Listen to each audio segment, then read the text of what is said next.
कौन चला रहा है माफिया नेटवर्क, इन सब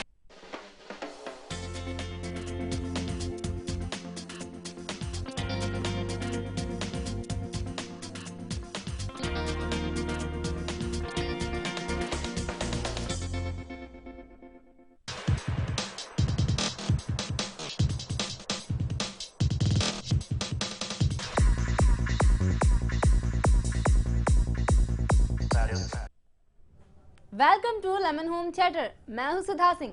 अमिताभ जया साथ साथ सलमान को हाथ ना लगाना, प्रियंका का प्यार, इसके साथ ही और भी कुछ चटपटी खबरों से शुरू करते हैं आज का अपना ये सफर।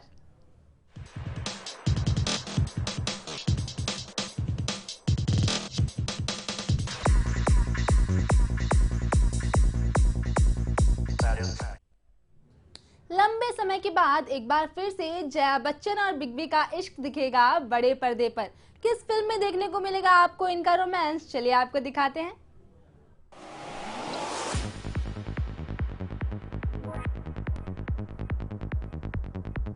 ये जोड़ी जब भी पर्दे पर उतरी, इन्होंने अपनी एक्टिंग का लोहा ही मनवाया।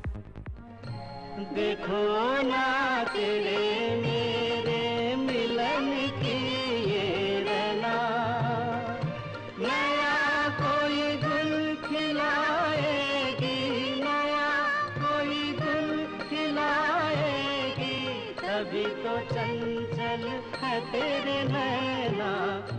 देखो ना तेरे मेरे मिलन की ये रहना।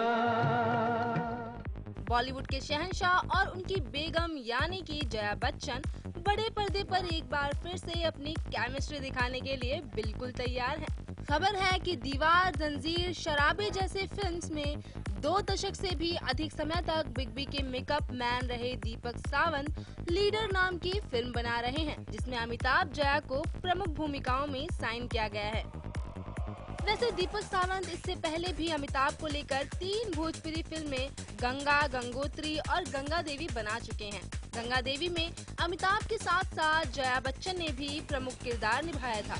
अपने पॉलिटिकल करियर के कारण जया बच्चन बॉलीवुड से दूर रहीं, तो वहीं दूसरी तरफ अमिताभ ने सत्याग्रह और भूतनाथ जैसी कई हिट फिल्म्स दी और अब एक बार फिर से ये जोड़ी लीडर में साथ साथ नजर आने वाली है। अमिताभ और जया के अलावा इस फिल्म में लीड रोल में गुलशन ग्रोवर भी नजर आएंगे। इससे पहले अमिताभ और जया ने साथ साथ शोले, कभी खुशी कभी गम, सिलसिला, अभिमान जैसी कई हिट फिल्म्स थी और इनकी जोड़ी और फिल्म्स की स्टोरी को दर्शकों ने भी काफी पसंद किया। वैसे खबरों की माने तो लीडर की कहानी उस आम आदमी के इर्द गिर्द घूमेगी जो एक अन्यायी एमएलए से लड़ने के लिए राजनीति में प्रवेश करता है। सूत्रों के मुताबिक इस एमएलए के रोल में गुलशन ग्रोवर और आम आदमी के रोल में बिग बी नजर आएंगे। हालांकि जया बच्चन का रोल अभी तक सामने नहीं आया है। बॉलीवुड के शहंशाह इससे पहले भी भूतनाथ में गलत पॉलिटिक्स के खिलाफ लड़ते हुए नजर आए थे। मुद्दा कोई भी हो, लेकिन लंबे समय के बाद इस हिट जोड़ी को बड़े पर्दे पर देखने का इंतजार तो ऑडियंस के साथ साथ हमें भी रहेगा। एंटरटेनमेंट डेस्क के लिए तान्या अरोड़ा, लेमन न्यूज, मुंबई।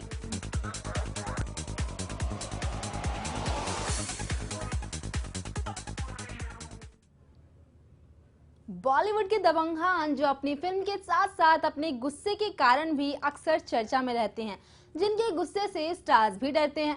अब सलमान ने सीधे सीधे ये कह दिया है कि हाथ मत लगाना। किसको कहा सलमान ने ऐसा, आइए देखते हैं।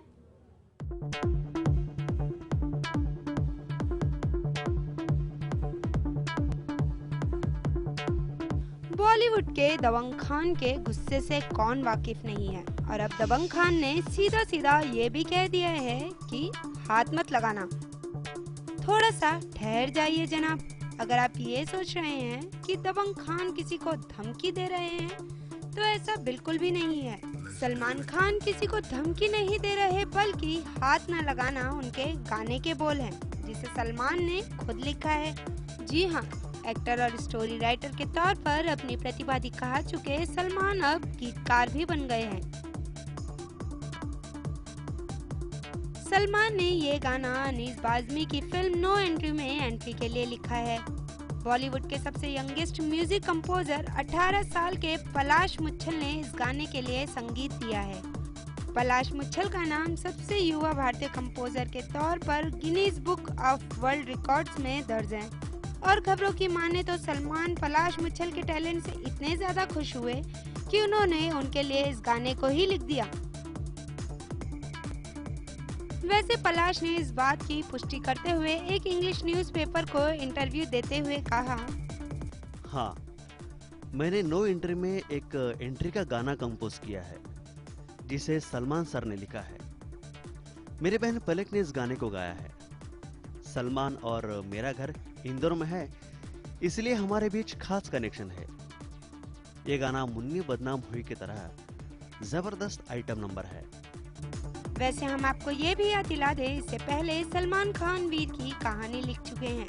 वैसे सलमान नो एंट्री में सिर्फ गीतकार ही नहीं हैं, बल्कि फिल्म में लीड रोल में भी नजर आएंगे। सलमान और उनके टैलेंट को तो सभी जानते हैं और सलमान के इस ऑलराउंडिंग टैलेंट को देखकर हम भी उनको सलाम करते हैं। एंटरटेनमेंट डेस्क के साथ तान्या अरोड़ा, लेमन न्यूज, मुंबई।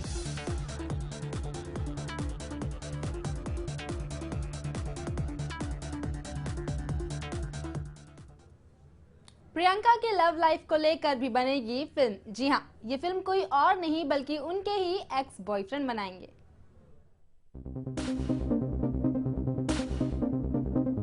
लगता है प्रियंका चोपड़ा की जिंदगी में उनका पहला प्यार लौट आया है। जी हाँ, हम बात कर रहे हैं असीम मर्चेंट की। खबर है कि असीम प्रियंका की जिंदगी में वापसी कर रहे हैं। असीम काफी सालों से प्रियंका से दूर हैं। चर्चा ये भी है कि वे प्रियंका चोपड़ा के स्टारडम पर एक फिल्म बनाने जा रहे हैं। असीम ने अपनी ही production house Limelight Motion Pictures Private Limited की शुरुआत की है और वो अपनी पहली फिल्म की शुरुआत अपनी पुरानी गर्लफ्रेंड प्रियंका को लेकर करना चाहते हैं। सूत्रों के हवाले से मिली जानकारी के अनुसार असीम प्रियंका के संघर्ष और जीवन के उतार चढ़ाव को फिल्म में उतारना चाहते हैं। यही नहीं, प्रियंका के मॉडलिंग के दौर को फिल्म में जगह मिलेगी। बताया जाता है कि फिल्म की कहानी प्रियंका के एक्स मैनेजर प्रकाश जज्जू पर आधारित होगी। प्रकाश ने साल 2008 में किस तरह से प्रियंका को धोखा दिया और सजा भी पाई।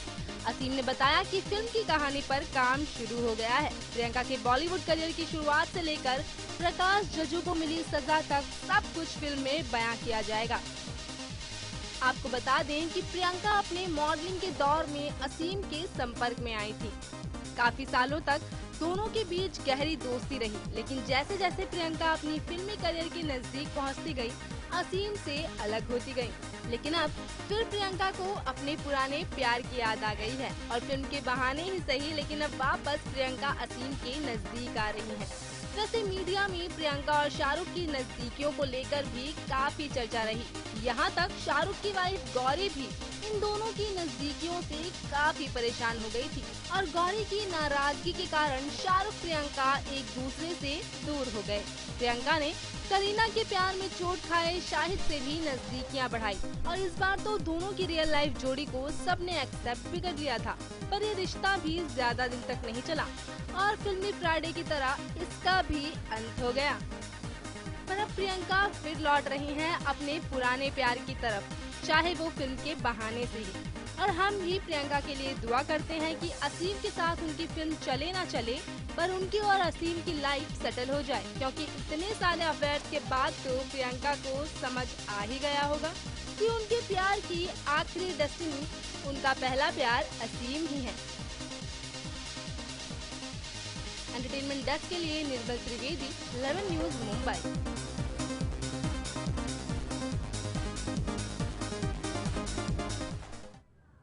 लेमन होम थिएटर में वक्त हो चला है एक छोटे से ब्रेक का, लेकिन आप कहीं मत जाइए क्योंकि ब्रेक के बाद भी चटपटी खबरों का सिलसिला जारी रहेगा।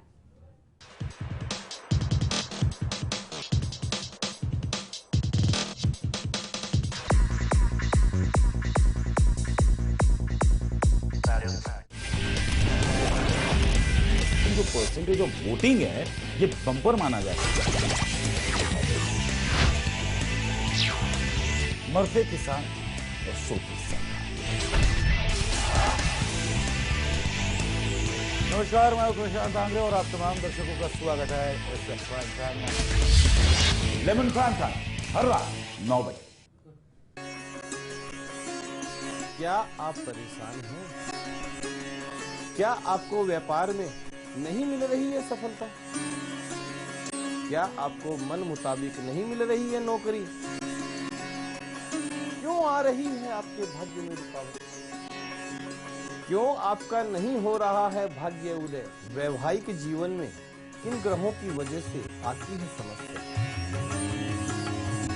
इन समस्याओं का करूंगा समाधान। सवाल आपके जवाब में आपके अपने कार्यक्रम ग्रह राशि है। ग्रह राशि योग शाम 6:30 बजे, सुबह 9:30 बजे लेमन न्यूज पर।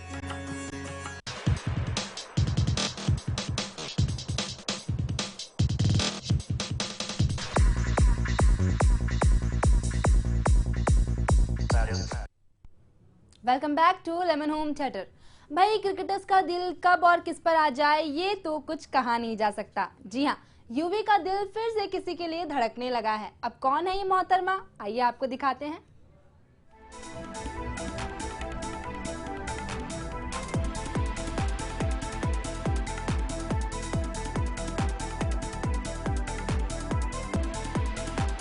जहां इस क्रिकेटर का क्रिकेट करियर कुछ खास नहीं चल रहा है और इनको अपनी लाइफ में काफी दिक्कतों का सामना करना पड़ रहा है, मगर इन सब बातों को पीछे छोड़कर एक बार फिर इनकी जिंदगी में खुशियां नजर आ रही हैं।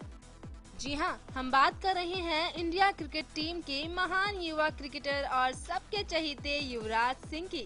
यूवी का दिल फिर से एक हसीना के लिए धड़कने लगा है और इस बार इस हसीना ने यूवी को बोल्ड कर दिया। युवराज की जिंदगी में खुशियां लाने वाला कोई और नहीं बल्कि उनकी नई गर्लफ्रेंड लिपाक्षी एलावादी हैं। लिपाक्षी एलावादी एक बॉलीवुड स्टाइलिस्ट हैं, जिन्होंने एक विलेन, यंगिस्तान जैसे फिल्मों में कॉस्ट्यूम डिजाइन कर चुकी हैं। युवराज और लिपाक्षी के एक कॉमन दोस्त ने बताया कि यूवी जब भी मुंबई में होते हैं तो लिपाक्षी से जरूर मिलते हैं और इनका एक दूसरे के साथ वक्त बिताना काफी रास आ रहा है। लिपाक्षी आईपीएल के लिए भी कॉस्ट्यूम डिजाइन कर चुकी हैं। इसी दौरान इनकी पहली मुलाकात हुई यूवी से।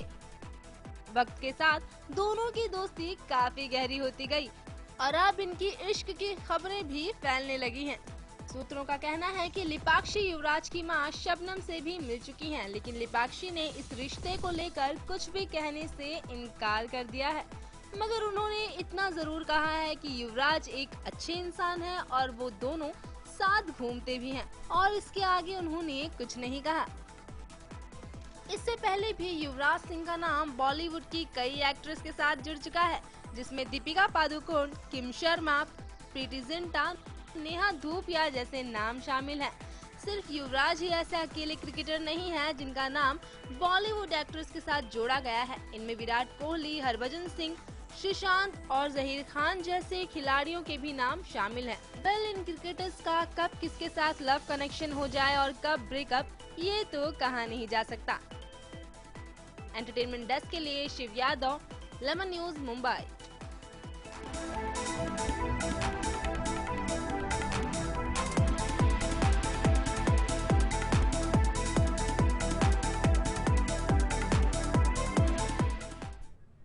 दिया और बाती की सबके चहेती संध्या यानी दीपिका सिंह ने रोहित से कर ली है शादी। वैसे हम जानते हैं कि आप भी सोच रहे होंगे कि दीपिका आखिर शादी के जोड़े में कैसी लग रही होंगी, तो चलिए हम आपको दिखाएंगे दीपिका और रोहित की शादी। बन गया साडा बरखुरदार, घोड़ी चढ़ गया छटके मोटर कार, सहरा सज गया ओ सहरा सज गया जलवेदार, दुल्हनिया द्वार खड़ी, सजन संग जाने को तैयार, नच ले ओ यारा हो मित्रा हो। जी हाँ, आखिरकार रोहित घोड़ी चढ़ ही गए। 2 मई की रात को आपकी प्यारी संध्या यानी दीपिका की हो गई शादी और इन तस्वीरों में तो आप साफ देख सकते हैं कि लाल जोड़े में दीपिका कितनी खूबसूरत लग रही हैं और साथ ही रोहित भी शेरवानी में काफी जम रहे हैं। आपको बता दें कि दीपिका और रोहित की सगाई की ही तरह उनकी शादी में भी दिया और बाती हम की लगभग पूरी स्टार कास्ट मौजूद हुई और सब ने रोहित के बारात में जमकर किया डांस।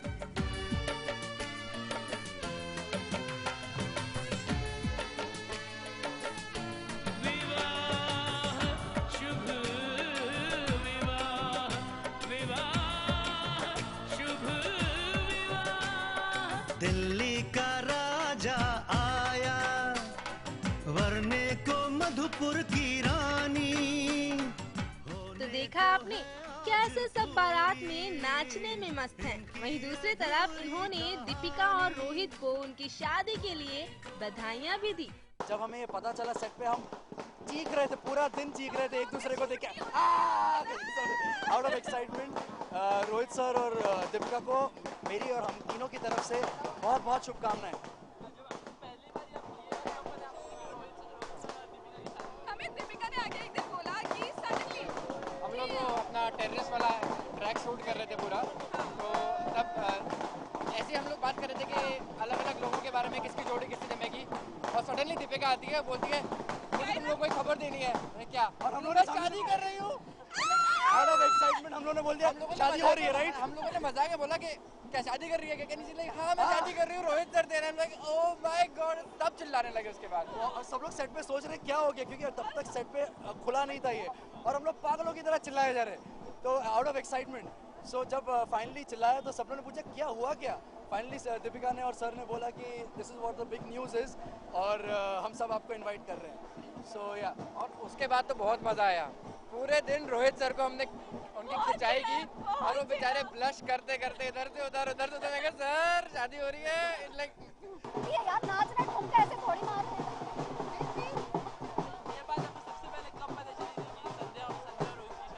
न्यूज़पेपर से कहने को बताओ यार है और पता चला न्यूज़पेपर से। और दीपिका को मैं नहीं जानती, आज मैं पहली बार देखूंगी। मैं रोहित को जानती हूँ, ऑफ कोर्स व्हाट्सएप में बंदा पिक्चर डाल रहा है, अब मेरे जैसे गोल जो ढक्कन होगा वो वही एक बार सवाल नहीं करेगा ना। मुझे लगा दोस्त हैं साथ में शो कर रहे हैं, पिक्चर्स तो ऐसी होती है, तो मुझे फर्क नहीं पड़ा। जब मैंने न्यूज़पेपर में देखा मैंने कहा ओह अच्छा। फिर मैंने रोहित को मैसेज किया तेरे बारे में ये र्यूमर आया है, इस पेपर को खोल के देख ले। उसने कहा ये र्यूमर नहीं है सच है। मैंने कहा है, तो फिर उसने बोला कि इस तारीख को है, मैं इनवाइट सेंड करूंगा और फिर हम लोग टच में आए।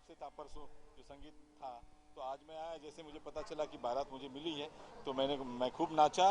बहुत सारे हमारे कलीग्स भी थे, तो मैं बहुत पसीना बहाया। अभी देखते हैं अंदर क्या होता है। अभी तो हमको अंदर एंट्री भी नहीं है, तो उन्होंने कहा जब तक मतलब वो सारा मान उनका नहीं होता तब तक आप अंदर एंट्री नहीं कर सकते। और जैसे हम शूटिंग करते हैं, जैसे कि दूल्हे का नाक पकड़ना, ये वो सारा जितना भी सेरेमनी है वो अभी चल रही थी। मुझे भी पकड़ना था।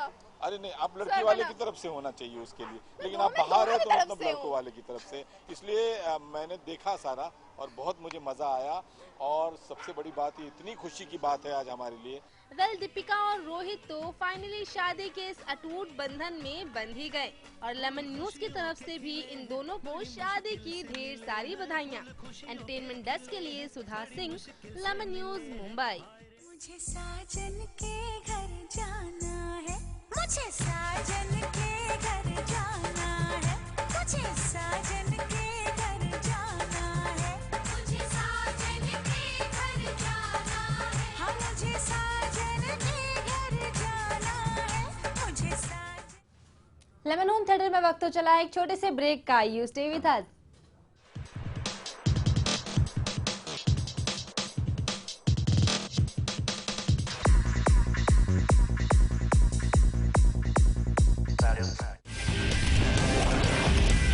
जो परसेंटेज ऑफ वोटिंग है ये बम्पर माना जाए।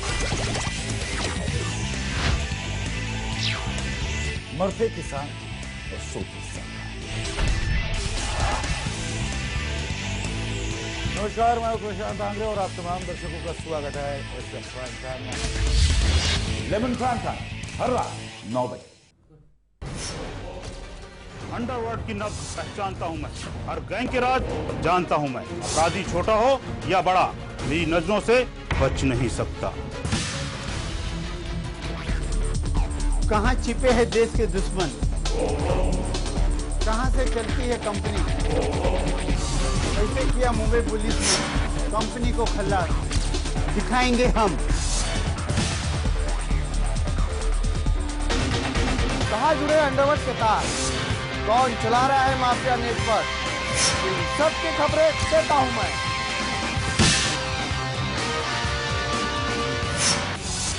इन 22 सालों में गैंग वॉर मैंने देखे, गली के गुंडों को डॉन बनते मैंने देखा, अंडरवर्ल्ड पुलिस और नेताओं के नक्शे को मैंने देखा और दिखाया भी।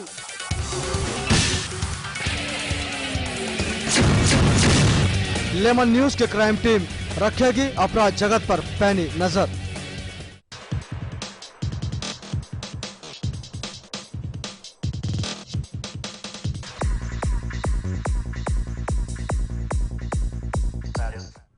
Welcome back to Lemon home theatre.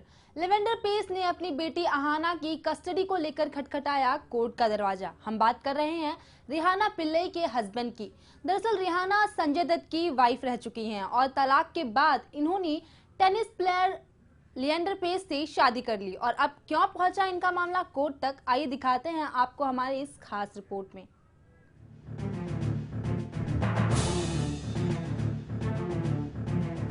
Tennis खिलाड़ी लिएंडर पेस ने अपनी बेटी की कस्टडी के लिए अदालत का दरवाजा खटखटाया है।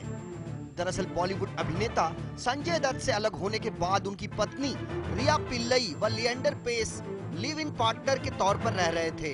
इनसे 2005 में एक बच्ची भी हुई थी। पेस ने इसी बच्ची की कस्टडी के लिए बांद्रा की फैमिली कोर्ट में शनिवार को एक याचिका दाखिल की है। वहीं रिया की वकील ने कहा कि उन्हें नोटिस का अब भी इंतजार है। याचिका में 40 वर्षीय लिएंडर पेस ने अपनी बेटी अयाना की सुरक्षा व बेहतर पालन पोषण का हवाला देते हुए कस्टडी की मांग की है। 14 ग्रैंड स्लैम खेल व साल 1996 के ओलंपिक में कांस्य पदक जीतने वाले लिएंडर पेस ने कहा कि 48 वर्षीय रिया से उनकी शादी नहीं हुई है। वे पहली बार आर्ट ऑफ लिविंग की प्रशिक्षक रिया से साल 2003 में मिले थे। इसके बाद उनके बीच संवाद शुरू हुआ। संजय दत्त से अलग होने के बाद दोनों एक दूसरे के निकट आ गए। याचिका में पेस ने दावा किया है कि बिना शादी ही रिया उनसे संतान चाहती थी। जनवरी साल 2005 में रिया ने उन्हें गलत जानकारी दी कि उनका संजय दत्त से तलाक हो गया है। इसके बाद दोनों के बीच अंतरंगता बढ़ने लगी और उसके बाद साल 2005 की गर्मियों में रिया गर्भवती हो गई, लेकिन उन्हें इसकी जानकारी अगस्त साल 2005 में दी गई। याचिका के मुताबिक रिया ने पेस को भरोसा दिया कि उन्हें बच्चे की जिम्मेदारी नहीं लेनी पड़ेगी, जबकि पेस ने बच्चे का अभिभावक बनने पर खुशी जताई। लेकिन अयाना के जन्म के बाद रिया व पेस के बीच दूरियां बढ़ने लगी। पेस के मुताबिक इसके बाद रिया अन्य के साथ संबंधों में दिलचस्पी लेने लगी। इसके अलावा पेस का यह भी कहना है कि साल 2006 से उनके और रिया के बीच कोई संबंध नहीं है।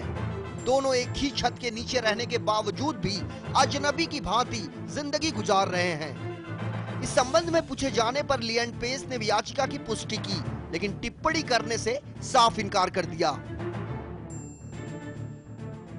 वहीं रिया ने भी टिप्पणी से बचते हुए सिर्फ इतना कहा कि ये उनका निजी मामला है। लेकिन रिया की वकील मृणालिनी देशमुख ने कहा कि हमें याचिका दाखिल होने की जानकारी है, लेकिन अब तक इस मामले से संबंधित हमें कोई भी नोटिस नहीं मिला है, इसलिए इस पर कुछ भी कहना उचित नहीं होगा। ये पूछे जाने पर भी क्या रिया भी कस्टडी के लिए कोर्ट जाएंगी, देशमुख ने कहा कि मां होने के नाते वे जरूर जाएंगी। फिलहाल ये देखने वाली बात होगी कि कोर्ट में लंबित ये मामला और कितने दिनों तक चलता है। निर्मल त्रिवेदी, लेमन न्यूज, मुंबई।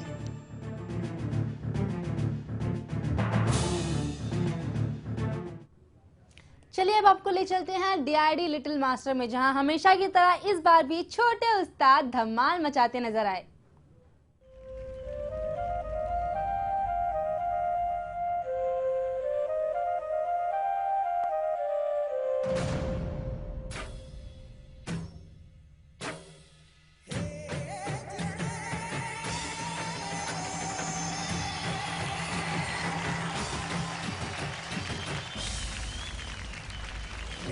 शुभारंभ हो शुभारंभ मंगल बेला आई, सपनों की डहरी पे दिल की बाजी रे शहनाई शहनाई।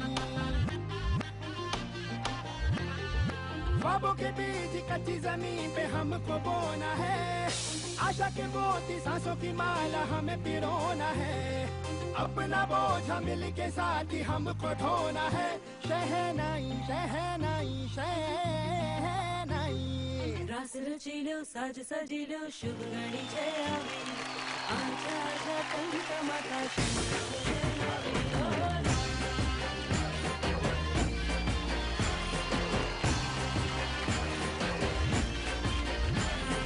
मजा है जिंदगी नशा है जिंदगी, धीरे धीरे चढ़ेगी।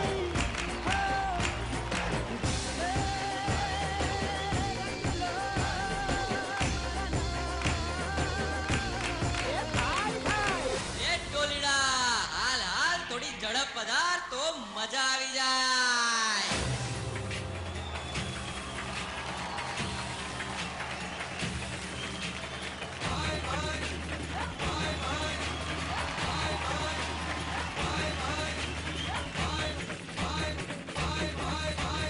ये शुभारंभ हो शुभारंभ मंगल बेला आई, सपनों की डहरी पे दिल की बाजी रे शहनाई रास रचिलो साज सजिलो शुभ घड़ी जय आवी, आजा आजा टमटमाता शमला मुझे लावी।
आज के लिए लेमन होम थिएटर में बस इतना ही। मुझे दीजिए इजाजत और बॉलीवुड और टीवी की गॉसिप्स के लिए देखते रहिए लेमन होम थिएटर।